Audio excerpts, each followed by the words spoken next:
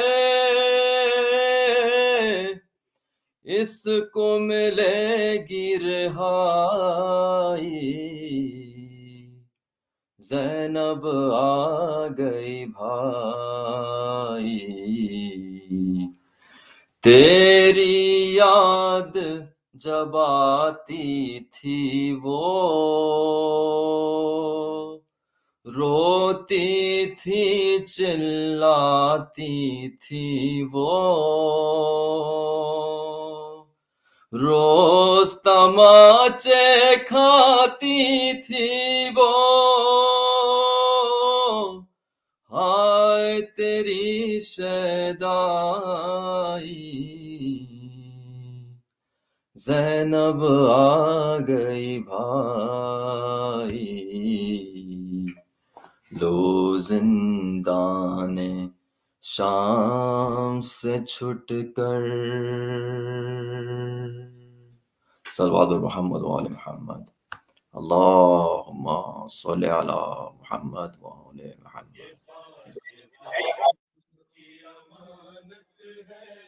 اتنا یاد رکھو، یہ فاتحہ کی امانت ہے۔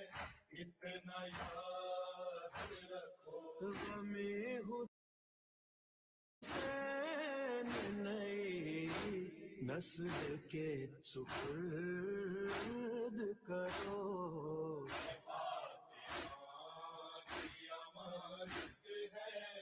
اتنا یاد رکھو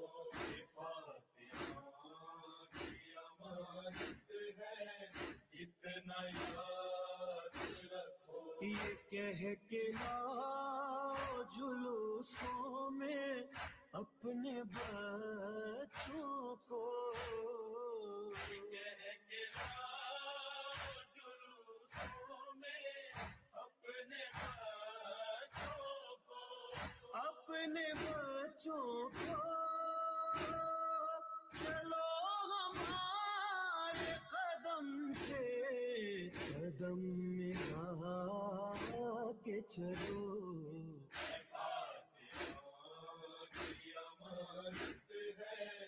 اتنا یاد رکھو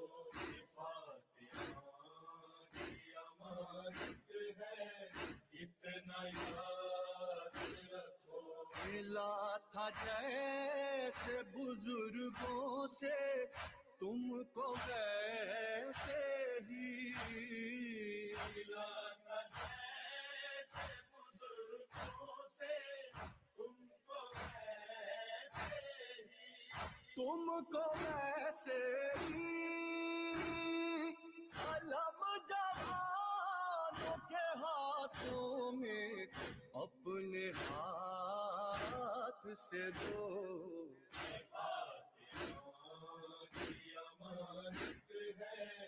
اتنا یاد رکھو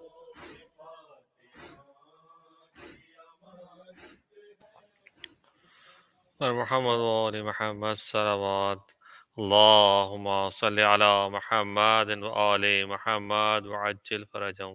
اور میں گزارش کروں گا عرفی ہاشمی صاحب سے کہ وہ آئیں آج کی مجلس سے خطاب کریں اور محمد وآل محمد صلوات اللہم صلی علی محمد وآل محمد وعجل. نعرہ تکبیر اللہ اکبر، نعرہ تکبیر اللہ اکبر، نعرہ رسالت یا رسول اللہ، نعرہ حیدری یا علی، حیدری یا علی، بر محمد وآل محمد صلوات اللہم صلی علی محمد وآل محمد. اعوذ باللہ من الشیطان الرجیم، بسم اللہ الرحمن الرحیم. الحمد للہ رب العالمین والصلاة والسلام علی اشرف الانبیاء والمرسلین سیدنا و نبینا و حبیب قلوبنا و طبیب نفوسنا ابی القاسم محمد. اللہم صلی علی محمد وآل محمد وأهل البيت الطيبين الطاهرين المعصومين المنتخبين المظلومين. أما بعد، فقد قال الله سبحانه تعالى في كتابه المبين القرآن الحكيم. بسم الله الرحمن الرحيم. سنريهم آياتنا في الآفاق وفي أنفسهم حتى يتبين لهم أنه الحق. صلوات. صلی علی محمد وآل محمد. وعجل فرجہم. عزیزان حسین، ہم اپنی گفتگو کی چوتھی منزل پر آ پہنچے اور بغیر کسی تمہید کے میں ایک آدھ منٹ میں کچھ کنٹینٹ ریوائز کر دوں جو ڈیلیور کیا جا چکا ہے. ہم نے جس موضوع کے تحت اس خمسے کا آغاز کیا وہ the universe and its constitution تھا، اور ہم نے اپنی پہلی گفتگو میں اس یونیورس کو دو پارٹس میں ڈیوائڈ کیا. ایک اس یونیورس کا سافٹ پارٹ جو کہ اس کا ٹائم تھا، اور دوسرا اس کا اسٹرکچر. ہم نے ٹائم کے حوالے سے بہت کنٹمپرری تھیوریز کو کنسلٹ کرتے ہوئے ڈسکشن کی، اور آئیڈینٹیفائی کیا کہ ٹائم سبجیکٹ ٹو چینج ہے، multiple streams of time exist کرتی ہیں، اور attainment of the speed of light کے بعد ٹائم آپ کے لیے ویلڈ نہیں رہتا. اور ان تمام تھیریز کو ہم نے دیکھا کہ یہ قرآن میں موجود حقائق کو سپورٹ کرتی ہیں اور پروف کرتی ہیں، اور ہم نے ان واقعات کا بھی تجزیہ کیا جو حضرت عزیر کی شکل میں ہمارے، ان کے واقعے کی شکل میں ہمارے سامنے تھے، خود رسول خدا کی معراج کی شکل میں ہمارے سامنے. دوسری نشست میں ہم نے کائنات کے سٹرکچر کو ریویو کیا اور دیکھا کہ پروردگار نے کائنات کو کیسے تخلیق کیا. ہم نے کنٹمپرری تھیریز دوبارہ کنسلٹ کی، اسٹرانومسٹ، جیو اور آسٹروفزسٹ اور کاسمولوجسٹ، ان سب جہاں جہاں ان کی کٹنگ ایج اور لیڈنگ ایج فائنڈنگز تھیں، ہم نے ان کو پریزنٹ کیا اور پھر دیکھا کہ قرآن مجید نے 1400 سال پہلے ہمارے نبی کی زبان سے جو حقائق بیان کیے تھے، آج کی سائنس اس کو سپورٹ کرتی ہے. اور ہم نے امیر المومنین کا خطبہ دیکھا جس میں انہوں نے ایک ایک کمپوننٹ کریشن آف یونیورس کا بیان کیا. اور مجھے بہت پازیٹیو فیڈ بیک یہ ملا اس مجلس کے بعد کہ نہ صرف اس کنٹمپرری ڈسکشن کو ایبزارب کیا گیا، بلکہ بہت سارے مومنین نے مجھے میسج کیا کہ ہم نے اس کے بعد جا کر وہ پہلا خطبہ پڑھا، اور پڑھنے کے بعد جو لطف ہمیں آیا وہ یقیناً وہ امیر المومنین کے کمالات ہیں کہ جن کی وجہ سے وہ زبان پہ میرے آئے تو وہ میرے لیے تسکین قلب کا سبب بنے اور وہ آپ کی سماعتوں تک گئے. تو معاملہ تو اہل بیت اور ان کے علم کا ہے، ہم سب تو خوشہ چین ہیں، اور اللہ کا شکر ہے کہ ہم خوشہ چین ہیں. اور محمد و آل محمد صلوات اللہم صل علی محمد و آل محمد عجل. کچھ دوستوں کی کہنے پر میں نے پھر تیسرا سیشن جنوں پر رکھا، کیونکہ جن مخلوقات میں وہ مخلوق ہیں جو ہم سے کمپیریبل ہیں، یعنی فضیلت میں ہم سے کمپیریبل نہیں ہیں، لیکن جو ان کے ڈائنمکس ہیں وہی ہمارے ڈائنمکس ہیں، اور وہ بھی آخرت میں جا کے کھڑے ہوں گے. تو کل کی گفتگو کے بعد مجھے محسوس ہوا کہ اگر میں تعویذوں کا کام شروع کر دوں تو وہ بڑا چل پڑے گا، اور بہت سارے میسیجز جو مجھے آئے اس میں جنوں سے بچنے کے لیے خاص کوئی تو میں نے کل کی گفتگو جہاں چھوڑی تھی وہ ظاہر ہے کہ آپ کے علم میں ہے. اگر آپ کو محسوس یہ ہوتا ہے، اور میں نے عرض کیا تھا کہ جن وسوسوں کے علاوہ کچھ نہیں کر سکتے، اور وہ وسوسے اگر آپ کو ڈپریشن، انگزائٹی یا پرسیپچول ڈس آرڈر، ایٹیٹیوڈنل ڈس آرڈر یا بیہیویئرل ڈس آرڈر کی طرف لے کر آئیں تو وہ میڈیکل کنڈیشن ہوا کرتی ہے. تو اگر آپ کو محسوس ہوتا ہے کہ کوئی جن آپ میں حلول کر گیا ہے تو آپ کو امام بارگاہ کی طرف نہیں آنا چاہیے، بلکہ ڈاکٹر حیدر سے یا ہمارے جو کمیونٹی کے دیگر ڈاکٹرز ہیں ان سے رجوع کرنا چاہیے، کیونکہ اسلام میں حلول کرنے کا جن کا کانسیپٹ موجود نہیں ہے. تو ان کے ورک لوڈ میں کچھ اضافہ ہو جائے گا، لیکن میں سمجھتا ہوں کہ یہ کار خیر ہے اور وہ آخرت میں آپ کو ڈلیور کرے گا. بہت ساری چیزیں ایسی ہیں جس سے جنوں سے بچا جا سکتا ہے ایک آدھ منٹ میں، کیونکہ کل بہت میسیجز مجھے مثال کے طور پہ بسم اللہ کا میں نے تذکرہ کیا. روایات میں آیت الکرسی کے لیے بہت زیادہ کہا گیا ہے کہ آیت الکرسی آپ کے مسلسل لبوں پہ رہے. اسی طرح چاروں قل اور خصوصیت کے ساتھ سورۃ الناس کا تذکرہ کیا گیا ہے کہ اس کو اپنی زبان پہ رکھیں.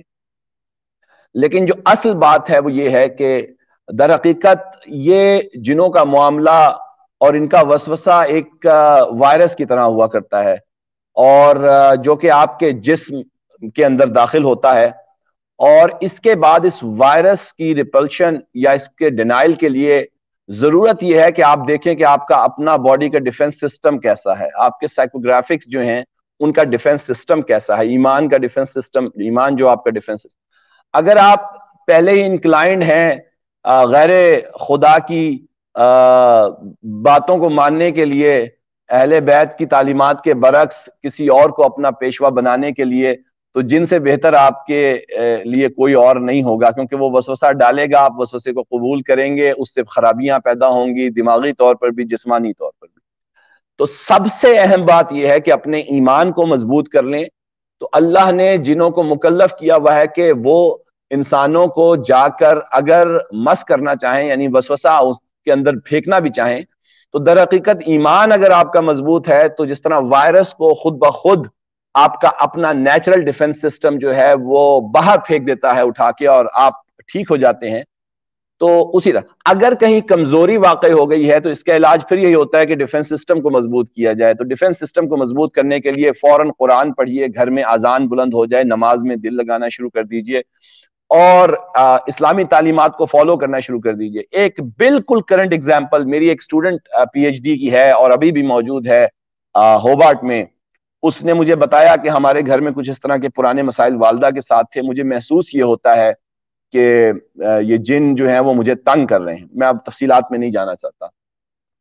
تو میں نے کہا کہ میں یقیناً نہ جنات کے علوم پر کوئی دسترس رکھتا ہوں سوائے اس کے کہ جو روایات موجود ہیں جو قرآن مجید کہتا ہے، تو تم قرآن مجید کو پڑھو. اس نے کہا میں قرآن مجید پڑھنا شروع کر دیا ہے، لیکن تو پھر میں نے اس سے کہا کہ کچھ مقدمات ہوتے ہیں کچھ چیزوں کے، کیا تم حجاب کرتی ہو؟ تو اس نے کہا نہیں میں حجاب نہیں کرتی.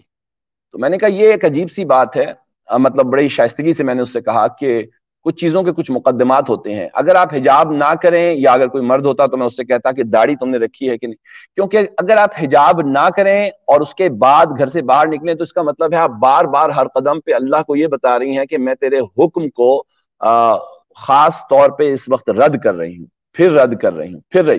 اور جس کی داڑھی نہیں ہے اس کا بھی معاملہ ایسا ہی ہے کہ وہ اللہ کے، تو وہ فجور میں شمار ہو جاتا ہے. مسئلہ یہ ہوتا ہے کہ جب ایک طرف اللہ کے حکم کو ڈینائی کیا جا رہا ہو لوگوں کے سامنے اور اس پہ اصرار کیا جا رہا ہو، حجاب کا نہ پہننا مسلسل اصرار ہے کہ میں نہیں بات مانتا، تو ایسے میں پھر بہت ساری عبادات اپنا اثر کھو دیتی. اس نے حجاب شروع کیا، میری اہلیہ نے آرگنائز کی اس کے لیے کچھ چیزیں، اور وہ 1 مہینے کے اندر اس نے رپورٹ کی کہ اب معاملات میرے بالکل سیٹل ہیں اور ایسا سکون میسر نہیں آیا. یہ مطلب بتانے کا مثال یہ ہے کہ بعض اوقات ہم عبادتیں کرتے ہیں لیکن ہمیں غور کرنا چاہیے کہ کہیں پر ایسا تو نہیں ہے کہ ان عبادات کا اثر کسی اور برے کام کی وجہ سے زائل ہوتا جا رہا ہے اور شیطان ہم پر حاوی ہوتا جا رہا ہے یا اس کے وساوس ہم پر حاوی ہوتے جا رہا ہے. اسی طرح ایک اور روایت میں ملتا ہے کہ رسول خدا نے کہا کہ یہ شیطان اور جنات برے مغرب کے وقت نکلتے ہیں، تو اس وقت خصوصیت کے ساتھ بچوں کو باہر نہ نکالا جائے، اور یہ جھوٹے کھانے پہ آتے ہیں کیونکہ اگر بسم اللہ نہ پڑھی گئی ہو گھر میں تو ایسے میں کھانے کو ڈھانپ کے رکھا جائے. یہ بھی کہا گیا کہ گھر کے دروازے کو بسم اللہ کے ساتھ بند کرنے یا رسول کی جو دعا ہے اس کے ساتھ باہر جانا چاہیے، اور واپس آئیں تو بسم اللہ کھول کے، تو جنات اس گھر میں نہیں ہوتے. بالکل اسی طرح جس طرح ٹوائلٹس میں بسم اللہ پڑھ کے یا رسول اللہم انی اعوذ بک خبث الخبائث، تو یہ جو دعائیں ہیں یا یہ جو بسم اللہ ہے یہ بڑا اہم کام کرتی ہے. تو یہ کچھ چیزیں میں نے آپ کے سامنے اس لیے رکھی کہ اصل چیز ایمان ہے. اور یہ کہنا کہ جیسے جیسے سوشل میڈیا ڈیولپ ہو رہا ہے، آپ دیکھ رہے ہیں کہ وہ جو جنوں کی آوازوں والے کام تھے وہ کم ہوتے چلے جا رہے ہیں، شہر میں یہ کم ہوتے ہیں، اور جہاں ہائیلی لٹریٹ سوسائٹی ہوتی ہے وہاں پہ یہ کہ میرے اندر جن آ گیا یہ بالکل ختم ہو جاتی ہے. اور بہت سے ڈس آرڈرز جو ہوتے ہیں وہ نیچرلی ڈیفنس سسٹم ٹھیک کر دیتا ہے. پہلے یہ ہوا کرتا تھا کوئی ڈس آرڈر کریٹ ہوا جیسے مرگی کا مرض ہے تو وہ کسی مولوی صاحب کے پاس لے گئے، مولوی صاحب سمجھے کہ جن ہے، ان کے اتنا علم نہیں تھا کہ روایات کیا کہتی ہیں، قرآن مجید کیا کہتا ہے.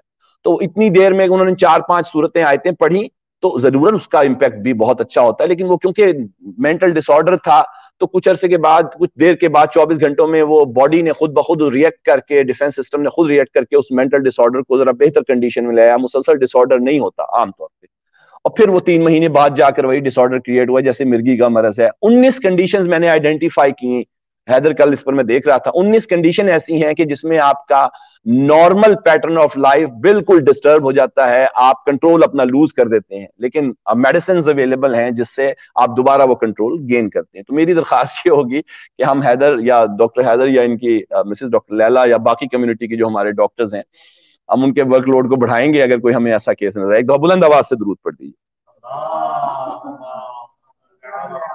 محمد. تو ایمان کی مضبوطی ہی جناب سب سے زیادہ طاقت ہے، تقوی ہی سب سے اہم چیز ہے. وہ کافروں سے بھی آپ کو محفوظ رکھتا ہے، شیطانوں سے بھی محفوظ رکھتا ہے، طاغوت سے بھی محفوظ رکھتا ہے، منافقین سے بھی محفوظ رکھتا ہے، اور مشرکین سے بھی محفوظ رکھتا ہے. جو انسان کا دشمن ہوگا وہ اسلام کا دشمن ہوگا.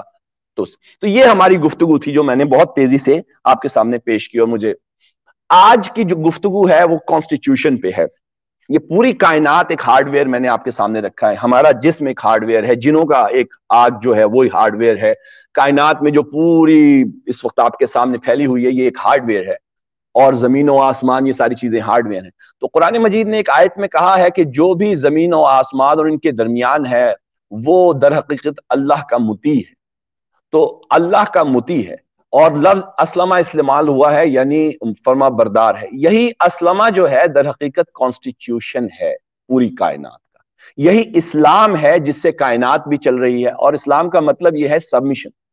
تو اسی کے لیے پروردگار نے ایک آیت میں کہا بھی ہے کہ جو بھی زمین اور آسمان یعنی سماوات اور ارض اور ان کے درمیان ہے لہو اسلمہ, وہ اطاعت میں ہے, سبمٹڈ ہے. تو کرو اطاعت کے ساتھ یا کراہت کے ساتھ, یعنی وہ زبردستی چاہے اس کا اللہ کے حکم کو فالو کر رہا ہو چاہے اطاعت کے ساتھ کر رہا ہو, دونوں صورتوں میں جو ہے وہ ہے اللہ کو سبمٹڈ.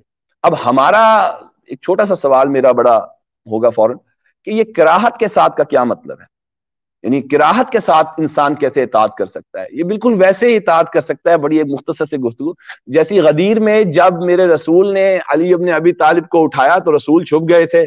اب رسول چھپ گئے تھے کہ جو علی سے محبت نہیں بھی رکھتا تھا اس وقت اس کی مجبوری تھی کہ اگر وہ نگاہ ادھر ادھر کرتا تو لوگ اس کو منافق کہہ کے اس مجمع سے باہر نکال دیتے. تو وہاں پہ علی کی طرف نگاہ کرنا عبادت ہے. اس وقت کراہت کے ساتھ وہ عبادت کر رہا تھا لیکن کر عبادت رہا تھا. تو بعض اوقات کراہت کے ساتھ بھی عبادت ہوتی ہے, تو بعض اوقات کراہت کے ساتھ بھی عبادت ہوتی ہے. آپ نے کہاں دیکھا ہوگا کہ آسمان جو ہے جو کہ اسلام پر ہے یا ستارے اسلام پر ہیں, یا زمین جیسے میں نے کہا قرآن مجید میں آیت موجود ہے کہ جو بھی سماوات میں ہے ارض میں ان کے درمیان ہے وہ اسلام پر ہے. وہ سلامہ کا لفظ استعمال اللہ نے وہی لفظ استعمال کیا جو اسلام کے لیے ہے.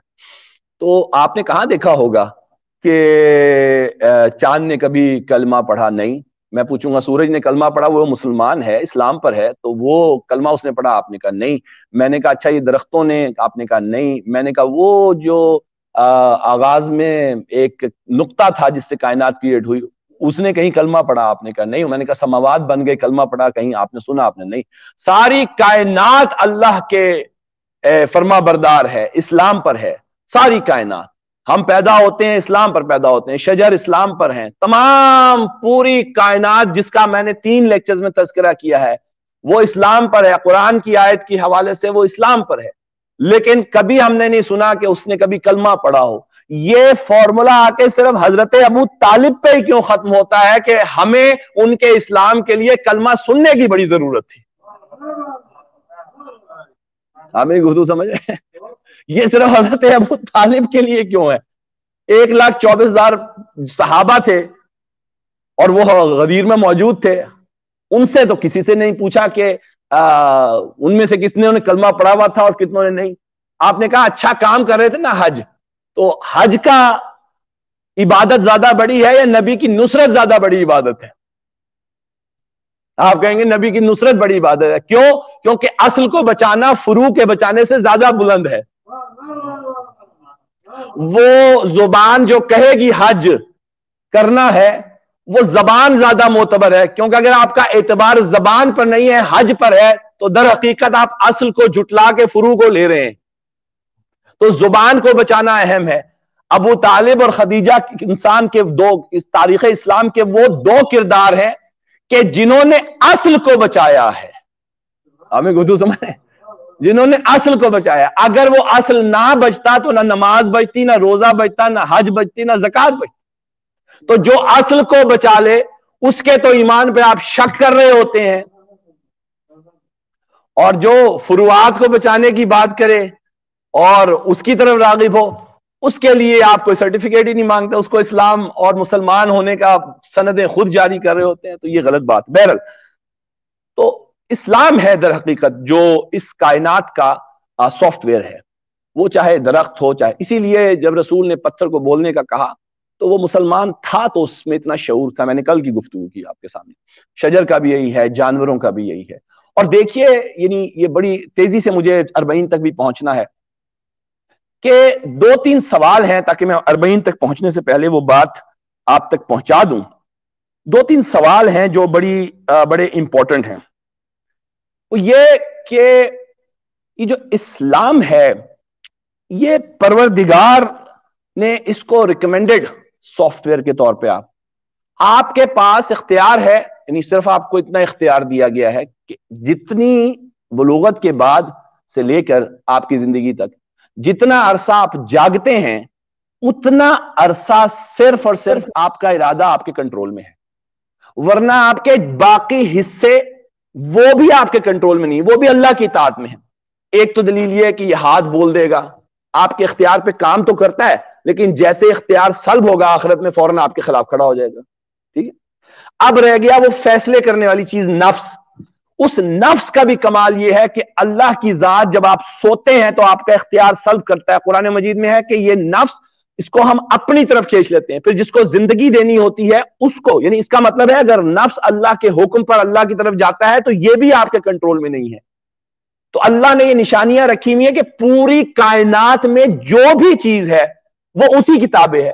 کچھ دیر کے لیے وہ اختیار دے دیتا ہے آپ کو اور اختیار دینے کے بعد آپ کے اعمال کو میجر کر لے گا. تو اس کا مطلب ہے اسلام اس نفس پہ بھی نافذ ہوا ہے جو فرعون کو ملا ہوا تھا، جو نمرود کو ملا ہوا تھا. جیسے ہی وہ سوتا تھا نمرود یا فرعون یا کوئی اور طاغوتی قوت تو فوراً اللہ وہ نفس جو ہے وہ اپنی طرف بلاتا تھا اور نفس کا جانا بتاتا ہے کہ وہ فرعون اس کا نفس جس سے وہ غلط ڈیسیژن لیتا تھا وہ بھی اللہ کی اطاعت میں ہی تھا. آپ سمجھ رہے؟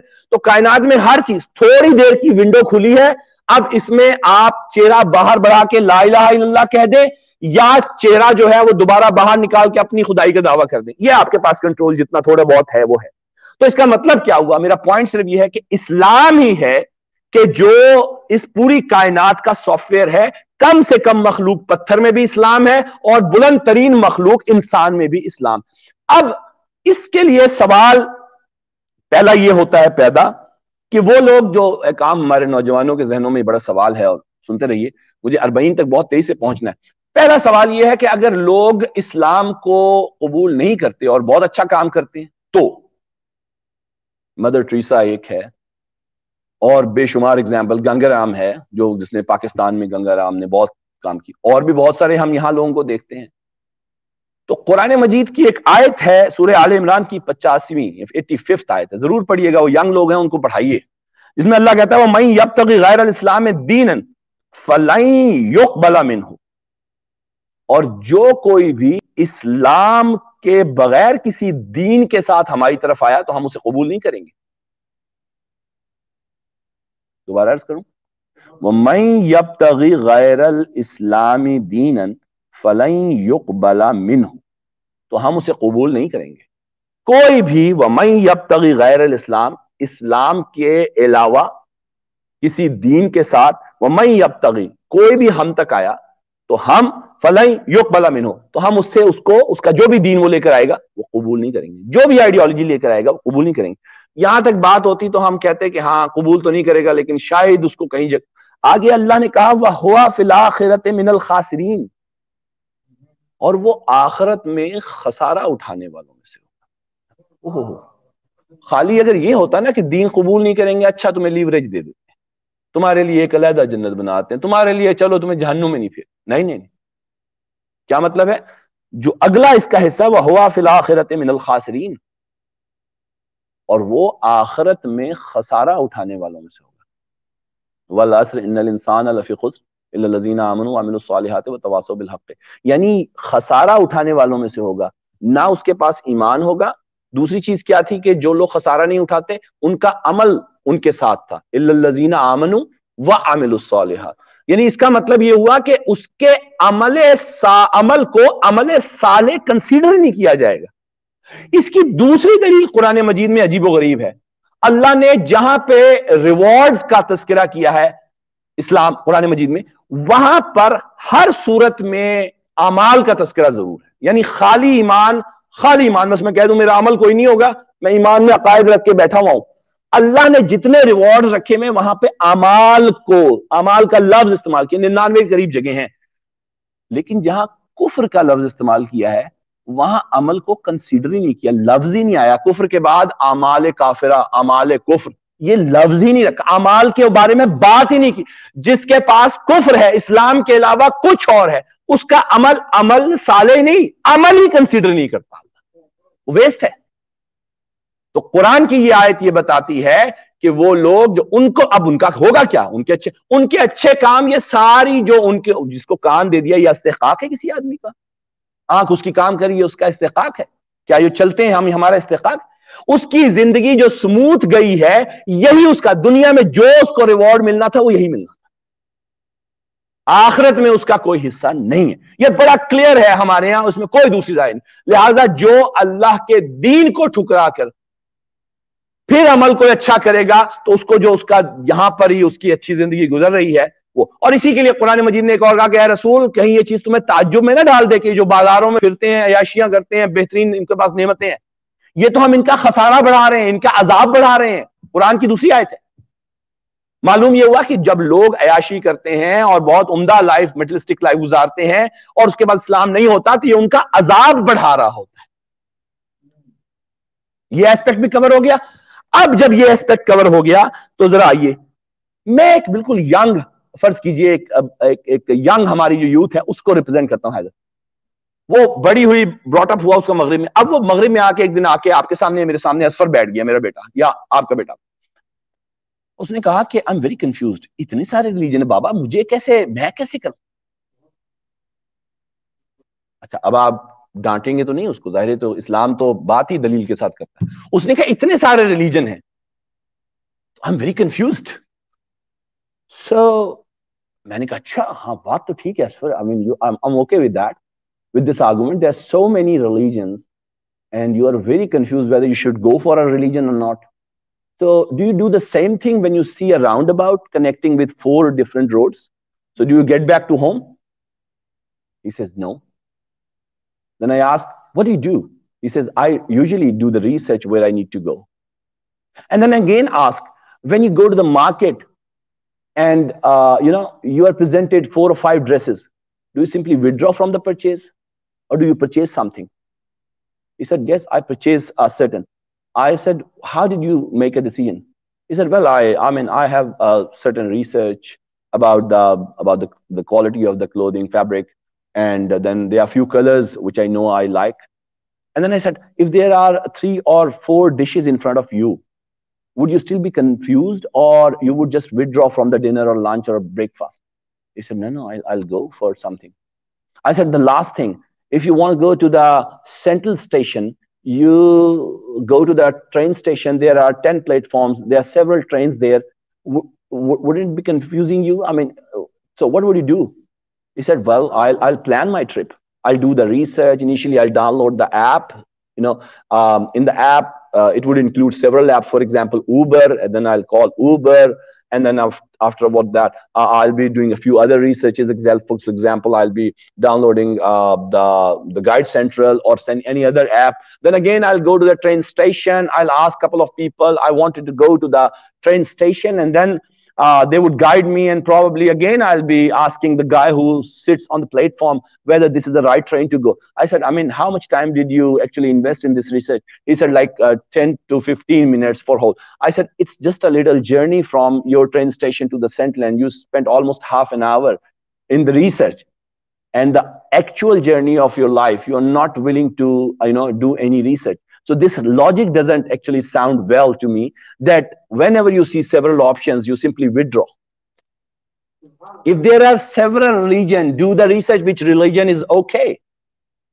چھوٹے سے سفر کے لیے تم آدھا گھنٹے کی ریسرچ کر رہے ہو, سیورل ٹیکنالوجیز سے کنسلٹ کر رہے ہو, اور پھر اس کے بعد اپنی آرگنائز کر رہے ہو اپنی تمام چیزوں کے لیے. ابھی آدھے گھنٹے کا سفر ہے, وہ پوری لائف جو ایک پورا جرنی ہے لائف کا, اس کے لیے کیا ہمیں کوئی ریسرچ نہیں کرنی چاہیے کہ کون سی ٹرین ہمارے لیے ٹھیک ہے؟ اسلام کی ٹرین ٹھیک ہے, ہندو والی ٹرین ہے, عیسائیت ٹھیک ہے.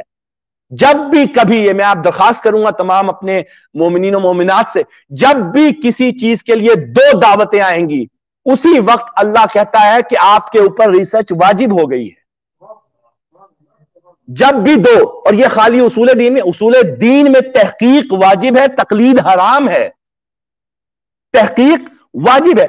لیکن جب فروع دین میں بھی دو دعوتیں آ جائیں اور آپ اس میں سے اپنے مجتہد کی دعوت کو ساؤنڈ نہ فیل کریں دوسرے مجتہد، تو وہ وقت آ جاتا ہے کہ وہاں فروع میں بھی تحقیق واجب ہو جاتی ہے. آپ میری بات سمجھ رہے ہیں؟ سو اتنے سارے ریلیجن ہیں، don't be confused, just do the research. اگر یہ ریسرچ کرتے ہوئے موت آ گئی اور آپ نے رائٹ ٹرین نہیں لی اسلام کی فار ایگزامپل، اللہ اس کے باوجود آپ کو ریوارڈ دے کے اٹھائے گا، کیونکہ آپ اسلام کے لیے تحقیق کر رہے تھے، مجاہدہ کر رہے تھے. ہمیں گفتگو سمجھ رہے ہیں؟ اسی طرح اچھا وہ ڈفرینسز جو ہیں وہ بہت سارے ریلیجن میں ہیں. تو اتنے سارے ریلیجن ہیں، اگر ہم کوئی ریلیجن نہ ہوتا تو ایک ہی ریلیجن ہوتا، تو یہ ریلیجن تو جو ہے ڈفرینسز کریٹ کرتا ہے. It's a nice question. دیکھیں نا، اسلام ہے تو اسلام نے اپنی ممبرشپ رکھی ہوئی ہے، عیسائیت نے اپنی. اگر کوئی ریلیجن نہ ہوتا تو سارے اکٹھے ہو جاتے. ایسے ہی ہے. آرگومنٹ ٹھیک ہے؟ اقتدار نے کہا یس ٹھیک ہے آرگومنٹ. دیکھیے یعنی اسلام کی اپنی ممبرشپ، اگر یہ سارے ریلیجن نہ ہوتے، اصفر مجھ سے پوچھ رہا ہے بابا اگر سارے ریلیجن چھوڑ دیں، ہم جان چھوڑائیں تو ہم ایک ہی ہو جائیں گے. تو ایکچولی ریلیجن نے تو ڈیوائڈ کر دیا ہیومینٹی کو. تو میں نے کہا hold on you are coming up. Religion means ideology. You are coming up with another ideology. اگر ہم ایک گروپ وہ تشکیل کریں، if we form a group which doesn't have any belief، تو وہ تو فردر کنٹریبیوٹ کر رہا ہے اس ڈفرنس کو. پہلے 5 ریلیجن تھے، پھر تم بھی ایک لے کر آگے 6واں religion. So you are not coming up with the right logic. یہ تو تم you are further dividing it, so you are contributing to the same. اور اگر ہم یہ کہیں کہ نہیں سارے ریلیجن جو ہیں وہ چھوڑ دیں اور تمہاری آئیڈیالوجی کو فالو کریں، تو ہم یہ کیوں نہ کہیں کہ عیسائیت سب سے زیادہ ممبرشپ رکھتی ہے اور ٹرولی اسلام سب سے زیادہ اس وقت ممبرشپ رکھ رہا ہے جو پریکٹسنگ ہے، تو ہم پھر سارے سرنڈر کر کے اسلام کی طرف کیوں نہ جائیں؟ یہ زیادہ آسان کام ہے. تم ابھی 10 لوگ ہو، باقی جو ہے وہ 1.4 بلین، اسلام پریکٹیکلی 3 بلین پہ پہنچ چکا ہے پریکٹسنگ ہونے کی وجہ سے. وہ لوگ چھوڑ چکے ہیں، 9 ریلیجن پہ جا چکے ہیں کرسچن. اسلام اس کو سب سے بڑا. تو ہمیں کم انرجی صرف کرنی پڑے گی نا. لیٹس ٹیک، اگر ہمیں یونانیمس ہی ہونا ہے، یونٹی ہی لے کر آنی ہے، تو ایسا کرتے ہیں عیسائیوں سے بھی کہتے ہیں وہ عیسائیت چھوڑیں، یہودیوں سے بھی کہتے ہیں وہ یہودیت چھوڑیں. آپ سمجھ رہے ہیں؟ تم بھی اپنی آئیڈیالوجی چھوڑو، ہم سب مل کے اسلام کو چلتے ہیں. It's a easy transition in comparison to کہ سارے ریلیجن چھوڑ کے تمہارے ریلیجن کی طرف آئیں. میں اصفر کی طرف اس لیے رکھ رہا ہوں تاکہ کسی کو یہ محسوس نہ ہو کہ اس کے بیٹے کی بات ہو رہی. So your logic is not good here either. پھر اگر فرض کرے کہ وہ کہے بابا دیکھیں بات تو صحیح ہے، لیکن دیکھیں یہ ریلیجن کی وجہ سے جو ہے نا یہ اتنا بلڈ شیڈ ہوا ہے، تو میں آئی ڈونٹ لائک کہ میں ایسے آئیڈیالوجی کو لوں جس کی وجہ سے بلڈ شیڈ لوگ کرتے ہیں، ایک دوسرے کو مارتے ہیں. hold on Asfar hold on. What did you say? It was religion due to which we had this bloodshed? You said yes. Christianity against Islam, Islam against Judaism, Judaism against Hinduism, Hinduism against any other religion. Is it what you mean? Yep. No, my friend. No. No, my son. No, it's not. Let's first look at the statistics. The First World War, how many people died? How many people died? 20 million deaths from US sources. 20 million deaths, and how many? 21 million wounded. You were talking that actually Muslims killed more than anyone. You said like Christians actually killed a lot of Jews. Jews killed so many people. First World War was not a religion-based war. It was based on the nationalities. How many people died? 20 million people. Combined the casualties of all different battles which were fought on the name of religion, count their casualties, they would be less than 1% of this First World War casualties. And what about the Second World War? Hold on. What about the Second World War? Was it a religion-based war? No. Was it nationality-based? Yes. If it is the case, how many casualties? 75 million people died in World War II, with 25 million further wounded. 2 world wars. How many people? 20 million plus 75. 95 million people died because of the nationality-based war. And then how about the Nagasaki and Hiroshima? More than 300,000 people died, conservative figures, which is given by the United States sources. and almost 100,000 they were wounded. The casualties because of the sectorial or religious battles or wars, they are probably less than 1% of this one. So it's not religion. What happens when people think that they can actually implement their hidden agenda by certain ideology? They just take it. If religion is there for which they can attain their hidden objectives, they just use the mask of the religion.